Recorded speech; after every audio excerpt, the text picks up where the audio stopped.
रिश्तेदारों से आप चाहकर भी पीछा नहीं छुड़ा सकते। कुछ ऐसा ही हाल था अनिका का। क्या अनिका के पापा उसे चैन से जीने देंगे? क्या कामिनी फिर अनिका का जीना हराम कर देगी? क्या बड़े बड़े स्कूलों में टैलेंट से ज्यादा अहमियत पैसों को दी जाती है? मुझे नहीं लगता कि मेरे मामा गौतम गुलेरिया तुम्हारे पापा हैं। अंजलि मामी और रिश से थोड़ा दूर जाते हुए अनिका ने प्रीति को फोन पर शांत करते हुए पूछा, प्रीति, तुम इतनी टेंस क्यों लग रही हो? ऐसा क्यों कह रही हो तुम? प्रीति ने अनिका को जवाब देते हुए कहा, गौतम मामा को मम्मी ने बताया कि मैं दिल्ली जा रही हूँ अपनी इंटर्नशिप के लिए। तो गौतम मामा हमारे घर आए थे और उन्होंने मम्मी से कहा कि मैं तुम्हारे पास जाऊँ और तुमसे पैसे मांगूं। ये कहकर प्रीति का गुस्सा टूटकर आंसुओं में बदल गया।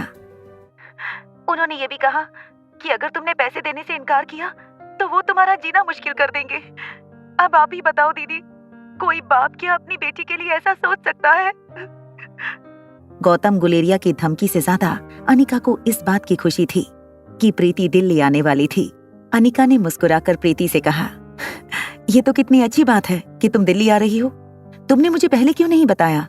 प्रीति ने अनिका की बात सुनकर अपना रोना कंट्रोल किया और अपने आंसू पोंछते हुए कहा, हाँ दीदी, मैं दिल्ली आने वाली हूँ और मेरे साथ कामिनी भी दिल्ली आने वाली है।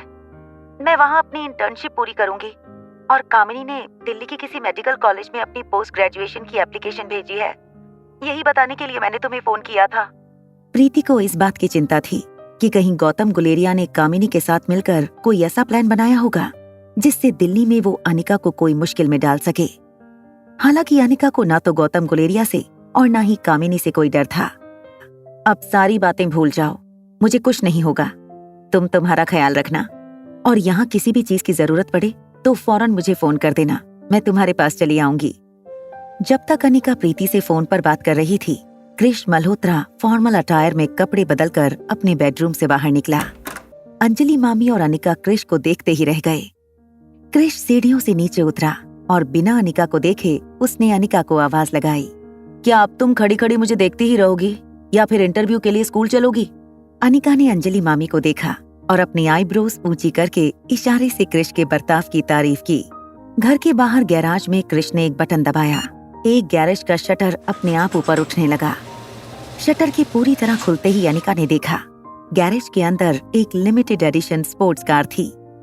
येलो कलर की ये स्पोर्ट्स कार के दरवाजे ऊपर की ओर खुलते थे। जैसे ही कृष ने गाड़ी का दरवाजा खोला, रिया हवा में उछल पड़ी।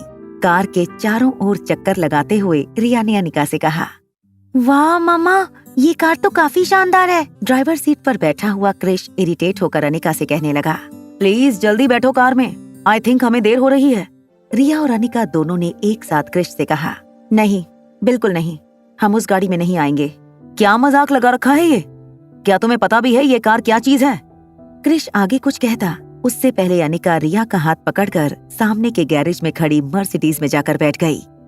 गाड़ी के कांच से बाहर निकलकर रिया ने कृष को इशारा करते हुए कहा, हाय हैंडसम कृष मामा, आकर इस गाड़ी में बैठ जाओ, इसे ड्राइव करने में आपको ज्यादा मजा आएगा। कृष को अनिका और रिया की पसंद पर ताज्जुब हो गया था। कृष मर्सिडीज की ड्राइविंग सीट पर बैठते हुए अनिका और रिया से कहने लगा, तुम्हारी मर्जी है, तुम ही लोगों ने ये कार चुनी है। मैं तुम्हें उस कार में इसलिए ले जाना चाहता था ताकि तुम्हारी उन लोगों के सामने कुछ इम्प्रेशन पड़े। कृष आगे कुछ कहे उससे पहले अनिका ने उससे पूछ लिया, क्या तुम कार रेसिंग में इंटरेस्ट रखते हो?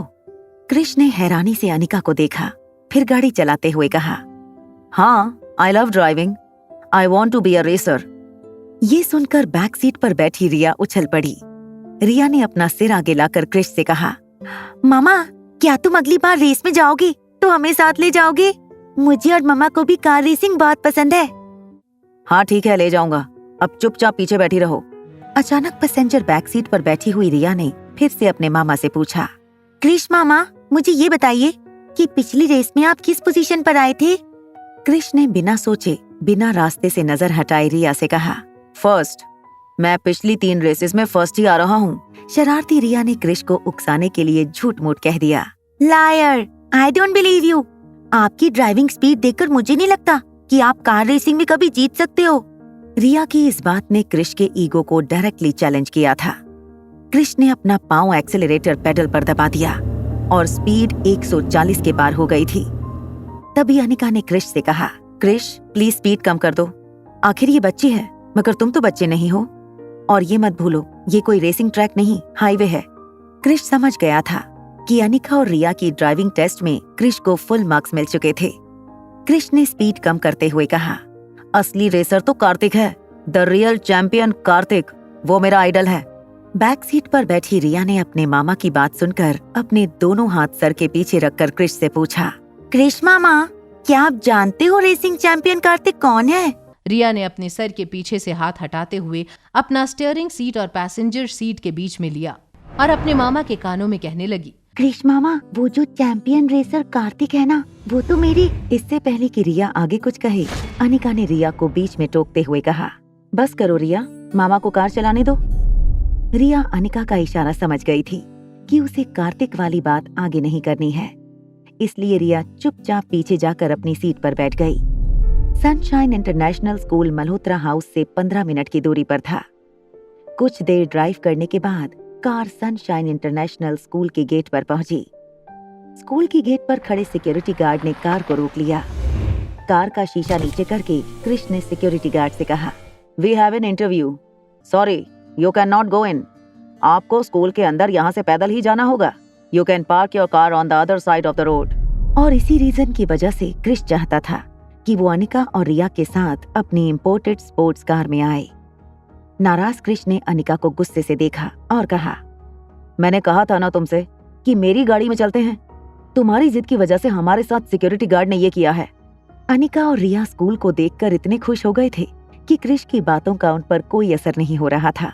रिया का हाथ पकड़कर अनिका स्कूल बिल्डिंग की ऑफिस की ओर चलने लगी। आगे चलते हुए अनिका ने क्रिश से कहा, मुझे ये स्कूल अच्छी लगी। जब से अनिका और रिया बेंगलुरु से दिल्ली आए थे, रिया ने अपना काफी टाइम मोबाइल गेमिंग में बिताना शुरू कर दिया था, मगर उसकी पढ़ाई में जरूर एक बहुत बड़ी ब्रेक लग चुकी थी। प्रिंसिपल कैबिन के बाहर वेटिंग लाउंज में बैठकर अनिका ने मोबाइल पर खेल रही रिया को देखा। अनिका धीरे से उसके हाथ से मोबाइल लेकर उसे कहने लगी, देखो रिया, अगर इस स्कूल में 3 महीने बिताती हो बिना किसी को ये बताए कि तुम कौन हो और किस खानदान से बिलोंग करती हो, तो 3 महीने बाद मैं तुम्हारी कोई भी एक रिक्वेस्ट बिना किसी शर्त के मानूंगी। रिया के दिमाग में तो सिर्फ एक ही बात चल रही थी, वो अपनी शर्त पूरी करते ही मम्मा से कह देगी वो क्या चाहती है। वो रोहित, आर्यन और अनिका के साथ रहना चाहती थी, सब लोग एक साथ। मनाली में जब आर्यन और रिया दोनों एक ही होटल में आमने सामने रहते थे तो अदला बदली करने में उन्हें काफी आसानी होती थी। रिया ने अनिका की बात मान ली और अनिका को फिर से याद दिला दिया, मामा देखो अपनी प्रॉमिस याद रखना, मैं जो रिक्वेस्ट करूंगी वो देना होगा। थोड़ी देर वेटिंग लाउंज में बैठने के बाद प्रिंसिपल ऑफिस के बाहर एक आदमी ब्लैक सूट पहनकर बाहर आया और रिया गुलेरिया के नाम की फाइल अनिका के हाथ में पकड़ाकर उसने अनिका और क्रिश से कहा, आप लोग अंदर आ सकते हैं, प्रिंसिपल साहब आप लोगों का इंतजार कर रहे हैं। ये कहकर उस आदमी ने रिया के गाल पर हाथ फेरते हुए कहा, all the best little girl. Principal के ठीक सामने रिया, अनिका और क्रिश बैठ गए। प्रिंसिपल ने कुछ देर रिया की फाइल पढ़ी और अपने आसपास बैठे इंटरव्यूअर्स को भी फाइल दिखाई। प्रिंसिपल ने फाइल टेबल पर रखकर अनिका से कहा, बाहर जाते वक्त बच्ची के लिए यूनिफॉर्म कलेक्ट कर लीजिएगा, स्कूल की टाइमिंग और बाकी सारी डिटेल इस फाइल में है। इस फाइल में लिखी हुई हर चीज पढ़ लेना। As a parent you must go through all the rules and regulations of the school, और हाँ, we don't like latecomers. ये कहते हुए प्रिंसिपल ने रिया को स्माइल देकर कहा, all the best and I hope you have a great association with us until you are ready to face the challenges thrown by this world at you. रिया अपनी chair से खड़ी होकर बड़ी पोलाइटली प्रिंसिपल सर से बोली, thank you sir, I really hope I can fulfil all your expectations that you have from a good student. ये कहकर अनिका रिया का हाथ पकड़कर कैबिन से बाहर निकलने लगी। अनिका, रिया और क्रिश के जाने के बाद ऑफिस में खड़े प्रिंसिपल के सेक्रेटरी ने प्रिंसिपल से पूछा, सर आपने बिना इंटरव्यू के उस बच्ची को एडमिशन दे दिया? प्रिंसिपल ने अपनी चेयर से खड़े होकर कहा, अभी कुछ देर पहले मिनिस्ट्री से फोन आया था, फिर हमारे इंटरव्यू लेने का सवाल ही नहीं उठता। क्रिश घर तक ड्राइव करते हुए बिल्कुल खामोश रहा। जैसे ही रिया और अनिका बंगले के दरवाजे के पास पहुंचे, उन्हें अंदर से किसी के जोर जोर से बात करने की आवाज आने लगी। अनिका ने देखा कि एक 50-55 साल की औरत अंजलि मामी से ऊंची आवाज में बात कर रही थी। वो औरत अंजलि मामी के बड़े भाई पीयूष रायचंद की पत्नी मीनाक्षी रायचंद थी। मीनाक्षी ने अंजलि मामी से कहा, आखिर इतनी क्या जल्दी थी? अपॉइंटमेंट के लिए थोड़े दिन हमारे जवाब का इंतजार कर लेती। मीनाक्षी रायचंद अंजलि मामी और स्वाति मल्होत्रा को नीचा दिखाने का कोई मौका नहीं छोड़ती थी। उनकी ये आदत और उनका ये बिहेवियर कई सालों से लेकर आज तक बिल्कुल बदला नहीं था। मीनाक्षी रायचंद सोफे पर बैठकर पांव पर पांव चढ़ाकर अंजलि मामी से बोली, देखो, मैं तुम्हें सिर्फ इंटरव्यू के लिए अपॉइंटमेंट लाकर दे सकती हूँ। उसकी बच्ची sunshine international school admission process का इंटरव्यू पास कर पाएगी? मीनाक्षी की ये बात सुनकर मेन डोर के पास खड़ी रिया ने बड़े इनोसेंटली अंजलि मामी से पूछा, बड़ी मामी, सनशाइन स्कूल में एडमिशन के लिए कोई इंटरव्यू भी देना पड़ता है? क्या कहा तुमने? इंटरव्यू देना पड़ता है मतलब? बिना इंटरव्यू के हमारी स्कूल में किसी को एडमिशन नहीं दिया जाता। हाँ, हमें इंटरव्यू प्रोसेस से गुजरना ही नहीं पड़ा। समझ गई। बिना रिकमेंडेशन लेटर के तुम्हें किसी ने एंटरटेन नहीं किया होगा। ये लो, रायचंद परिवार का रिकमेंडेशन लेटर। तुम स्कूल कल दोबारा चले जाना। इससे पहले कि अंजलि मामी मीनाक्षी के हाथ से रिकमेंडेशन लेटर ले पाती, मीनाक्षी ने अपनी उंगलियों को लूज करते हुए लेटर को जमीन पर गिरा दिया। ओ डियर, देखो, रिकमेंडेशन लेटर जमीन पर गिर गया। तभी मीनाक्षी की नजर दरवाजे से अंदर की ओर आती हुई अनिका पर पड़ी। अनिका ने मीनाक्षी की आंखों में आंखें डालकर कहा, आप अपना रिकमेंडेशन लेटर वापस ले जा सकते हैं। अब हमें इसकी कोई जरूरत नहीं। ये बात सुनते ही मीनाक्षी हैरान हो गई। ये कैसे हो सकता है? इस बच्ची का बिना इंटरव्यू के स्कूल में एडमिशन हो जाए? ये कैसे पॉसिबल है? इस सवाल का जवाब तो कृष और अंजलि मामी के पास भी नहीं था। अंजलि मामी ने अनिका के पास जाकर पूछा, क्या तुमने रोहित मारवा से बात करके रिया का एडमिशन सनशाइन इंटरनेशनल स्कूल में करवाया है? हाँ मामी, उसमें बुराई क्या है? दरअसल अनिका ने डॉक्टर अमृता के कॉन्टैक्ट इस्तेमाल करके सनशाइन इंटरनेशनल स्कूल के मेजर शेयर होल्डर्स के साथ बात की थी। मामी, टेंशन लेना छोड़ दीजिए, एडमिशन हो गया, अब किस बात की फिक्र? मीनाक्षी के जाने के बाद अंजलि मामी ने कृष से कहा, बेटा, मुझे लगता है कि अनिका ने जो अमृत टैबलेट की डील बहुत कम दाम में रोहित मारवा की कंपनी के साथ की थी, उसी वजह से रोहित मारवा बदले में हमारी मदद करना चाहता है। अंजलि मामी ये भी जानती थी कि रोहित मारवा के खानदान के साथ अंजलि मामी और किशन मामा के बहुत अच्छे संबंध थे, और क्योंकि रोहित एक काफी समझदार और बड़ों का आदर करने वाला लड़का था, उसने मल्होत्रा खानदान के लिए ये सब कुछ किया होगा। ऊपर बेडरूम में अनिका और रिया अपनी नाइट ड्रेस में बेड पर सोने जा रहे थे। तभी अनिका के फोन पर रोहित का नंबर फ्लैश होने लगा। अनिका ने फोन उठाकर कहा, हेलो मिस्टर मारवा। तभी सामने से रोहित ने कहा, हेलो मिस अनिका। जी मिस्टर मारवा, कोई काम था आपको? जी मिस अनिका, अभी अभी अंजलि आंटी ने मुझे फोन किया था और मुझे लंच पर इनवाइट भी किया। दरअसल वो मुझे थैंक्स कहना चाहती हैं, क्योंकि मैंने आपको सनशाइन इंटरनेशनल स्कूल में इंटरव्यू के लिए रिकमेंडेशन लेटर दिया था। रोहित के मुंह से ये बात सुनते ही अनिका ने एक हाथ से अपना सर पकड़ लिया। अनिका का और एक झूठ रोहित के सामने पकड़ा गया था।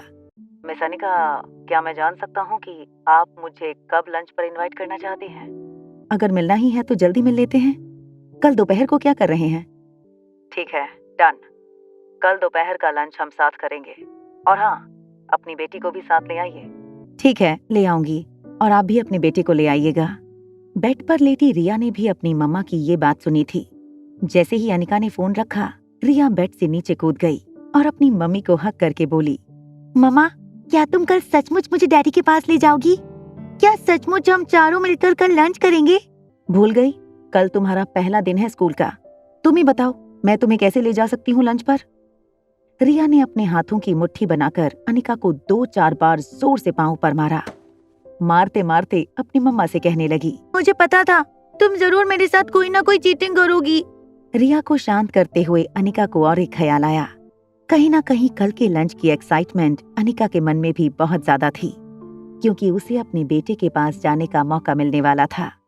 अगले दिन अनिका ने रिया को स्कूल तक ड्रॉप किया। स्कूल की गेट पर एक टीचर रिया का इंतजार कर रही थी। रिया ने नया स्कूल यूनिफॉर्म पहना था, हालांकि रिया काफी क्यूट लग रही थी।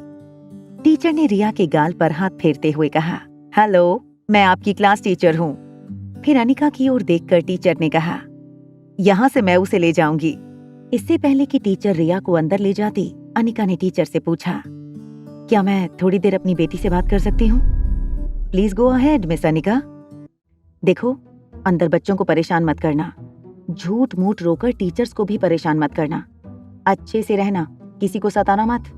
ये बात सुनते ही टीचर की आंखें चौड़ी हो गईं। कंधे पर बैग लटकाकर खड़ी रिया ने मुस्कुराते हुए अपनी मम्मा को जवाब दिया, डोंट वरी मम्मा, मैं किसी को परेशान नहीं करूंगी। टीचर और बाकी फ्रेंड्स का अच्छा ध्यान रखूंगी। अब तुम जाओ। टीचर ने रिया का हाथ पकड़ा और स्कूल के अंदर ले गई। अनिका बाहर खड़ी टीचर और रिया को अंदर जाते हुए देख रही थी।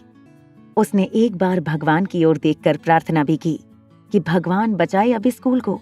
उसे पता था कि उसकी नन्ही परी बड़े बड़े कारनामे कर सकती थी। रिया के किन कारनामों का डर सता रहा था अनिका को। क्या होगा जब साथ लंच पर होंगे रोहित, अनिका, रिया और आर्यन? क्या रिया और आर्यन की सच्चाई आने के बाद एक हो जाएंगे दो परिवार, या फिर बस वहीं खत्म हो जाएगा ये सफर? जानने के लिए देखिए अगला एपिसोड सिर्फ पॉकेट FM के YouTube चैनल पर। और एक लड़की को देखा तो के सारे एपिसोड्स को सुनने के लिए डिस्क्रिप्शन में दी हुई लिंक से डाउनलोड कीजिए पॉकेट FM ऐप।